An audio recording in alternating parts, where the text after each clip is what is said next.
Ambulance ಮತ್ತು ದ್ವಿಚಕ್ರ ವಾಹನಕ್ಕೆ ಟ್ರಕ್ ಡಿಕ್ಕಿ, ಸ್ಥಳದಲ್ಲೇ ಇಬ್ಬರು ದುರ್ಮರಣ.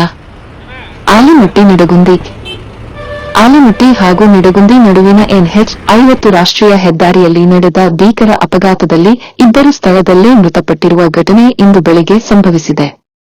ಸ್ಥಳೀಯರಿಂದ ಲಭಿಸಿದ ಮಾಹಿತಿಯ ಪ್ರಕಾರ, ಒಂದು ವೇಗವಾಗಿ ಸಾಗುತ್ತಿದ್ದ ಟ್ರಕ್ ಚಾಲಕನು ನಿಯಂತ್ರಣ ತಪ್ಪಿ ಆಂಬ್ಯುಲೆನ್ಸ್ಗೆ ಡಿಕ್ಕಿ ಹೊಡೆದು ಬಳಿಕ ಮುಂದಿನ ದ್ವಿಚಕ್ರ ವಾಹನಕ್ಕೆ ಗುದ್ದಿದ ಎನ್ನಲಾಗಿದೆ.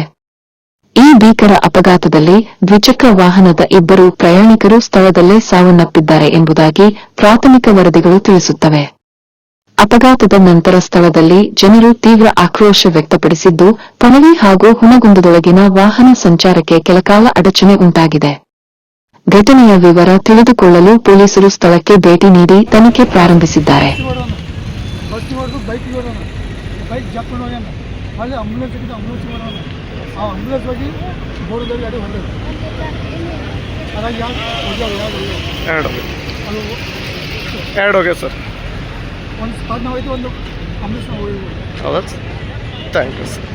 ಥ್ಯಾಂಕ್ಸ್. ಇದು ನಡುಗುಂದಿ ಸರ್.